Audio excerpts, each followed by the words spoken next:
VD. Satheesan മുഖ്യമന്ത്രിയായതോടെ തന്ത്രപരമായ നീക്കവുമായി ബി.ജെ.പിയും രംഗത്ത്.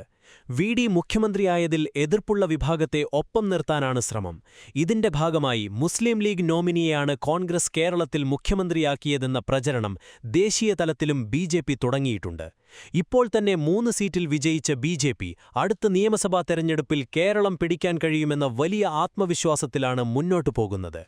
ഇടതുപക്ഷത്തെ വലിയ തോൽവിയിലേക്ക് നയിച്ച പിണറായി വിജയനെ തന്നെ സി.പി.എം പ്രതിപക്ഷ നേതാവായി തിരഞ്ഞെടുത്തത് ഇടതുപക്ഷത്തെ പിറകോട്ടടിപ്പിക്കുമെന്ന വിലയിരുത്തലും ബി.ജെ.പി നേതൃത്വത്തിനുണ്ട്.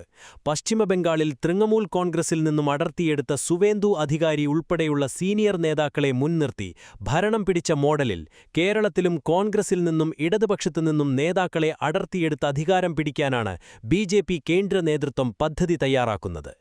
കോൺഗ്രസ് മുഖ്യമന്ത്രി സ്ഥാനത്തേക്ക് പരിഗണിക്കാതിരുന്ന രമേശ് ചെന്നിത്തലയെ ലക്ഷ്യമിട്ട് ബി.ജെ.പി കേന്ദ്ര നേതൃത്വം തന്നെ രംഗത്തിറങ്ങിയതായാണ് വിശ്വസനീയമായ കേന്ദ്രങ്ങളിൽ നിന്നും ലഭിക്കുന്ന വിവരം. കേന്ദ്രമന്ത്രിസഭയിൽ പ്രധാന പദവി വാഗ്ദാനം ചെയ്ത രമേശ് ചെന്നിത്തലയെയും കൂടെയുള്ളവരെയും ഒപ്പം കൂട്ടാൻ കഴിയുമോ എന്നാണ് ബി.ജെ.പി നേതൃത്വം നോക്കുന്നത്. പശ്ചിമബംഗാൾ ഭരണം പിടിച്ച ബി.ജെ.പിയുടെ അടുത്ത ടാർഗറ്റ് കേരളമാണ്. ഇതിനായി എന്തും ചെയ്യുമെന്ന നിലപാടിലാണ് ബി.ജെ.പി ദേശീയ നേതൃത്വമുള്ളത്. അതിന്റെ ഭാഗമായി ഇപ്പോഴത്തെ നീക്കം. ഇതിനായി ഉടൻ തന്നെ രമേശ് ചെന്നിത്തലയുമായി ബി.ജെ.പി നേതൃത്വം ബന്ധപ്പെടുമെന്നാണ് ലഭിക്കുന്ന വിവരം. 2029 ലോക്സഭാ തെരഞ്ഞെടുപ്പിനൊപ്പം തന്നെ നിയമസഭാ തെരഞ്ഞെടുപ്പും നടക്കാൻ എല്ലാ സാധ്യതയുമുണ്ട്. അങ്ങനെയെങ്കിൽ നിയുക്ത മുഖ്യമന്ത്രി വി.ഡി. സതീശൻ മന്ത്രിസഭയ്ക്ക് മുന്നിലുള്ളത് 3 വർഷം മാത്രമായിരിക്കും. ഈ ചെറിയ കാലയളവിനുള്ളിൽ പരമാവധി ഘടകകക്ഷികളെ ഒപ്പം കൂട്ടാനും ബി.ജെ.പി പദ്ധതി തയ്യാറാക്കിയിട്ടുണ്ട്. കേരള കോൺഗ്രസ് മാണി ഗ്രൂപ്പിനായി നടത്തുന്ന നീക്കവും ഇതിന്റെ ഭാഗമാണ്. ജോസ് കെ മാണിക്കും കേന്ദ്രമന്ത്രി പദവി ബി.ജെ.പി വാഗ്ദാനം ചെയ്തിട്ടുണ്ട്.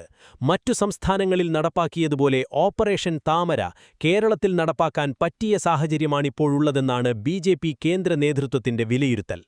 അതേസമയം കോൺഗ്രസ് നേതൃത്വവുമായി ഉടക്കി നിൽക്കുന്ന രമേശ് ചെന്നിത്തലയെ ഒപ്പം നിർത്താൻ കോൺഗ്രസ് ഹൈക്കമാൻഡ് തന്നെ ശ്രമം ആരംഭിച്ചിട്ടുണ്ട്. ആഭ്യന്തര മന്ത്രിസ്ഥാനം നൽകി ഒപ്പം നിർത്താനാണ് ശ്രമം. എന്നാൽ ഒരു കാരണവശാലും ആഭ്യന്തര വകുപ്പ് വിട്ടുകൊടുക്കാൻ കഴിയില്ലെന്ന നിലപാടിലാണ് നിയുക്ത മുഖ്യമന്ത്രി വി.ഡി. സതീശനുള്ളത്. സതീശന്റെ ഈ പിടിവാശിയിൽ കോൺഗ്രസ് ദേശീയ നേതൃത്വത്തിനും കടുത്ത അതൃപ്തിയുണ്ട്. മുഖ്യമന്ത്രി സ്ഥാനം നൽകിക്കഴിഞ്ഞാൽ മറ്റു മന്ത്രിമാരുടെയും വകുപ്പുകളുടെയും കാര്യത്തിൽ സതീശൻ ഇടപെടുന്നത് ശരിയല്ലെന്ന നിലപാടിലാണ് കോൺഗ്രസ് നേതൃത്വമുള്ളത്. ഇതിനിടെ മന്ത്രിസഭയിലെ മറ്റു കോൺഗ്രസ് മന്ത്രിമാരുടെ നിയമനത്തിൽ പിടിമുറുക്കി മേധാവിത്വമുറപ്പിക്കാനാണ് കെ.സി. വേണുഗോപാലിന്റെയും രമേശ് ചെന്നിത്തലയുടെയും വിഭാഗങ്ങൾ ശ്രമിക്കുന്നത്. എ ഗ്രൂപ്പും അവരുടേതായ ചില പേരുകൾ മന്ത്രിസഭയിലേക്ക് നിർദ്ദേശിച്ചിട്ടുണ്ട്. ഇത് സംബന്ധമായ കൂടുതൽ ചർച്ചകൾ രമേശ് ചെന്നിത്തലയുടെ കാര്യത്തിൽ തീരുമാനമായാൽ ഉടനുണ്ടാകും. പാർട്ടിക്ക് വഴങ്ങി എല്ലാ കാലത്തും ഒപ്പം നിന്ന രമേശ് ചെന്നിത്തല പാർട്ടി വിടുന്ന ഒരു സാഹചര്യവും ഉണ്ടാക്കരുതെന്ന കർശന നിർദ്ദേശം ഹൈക്കമാൻഡ് നിരീക്ഷകർക്കുൾപ്പെടെ രാഹുൽ ഗാന്ധി നൽകിയിട്ടുണ്ട്.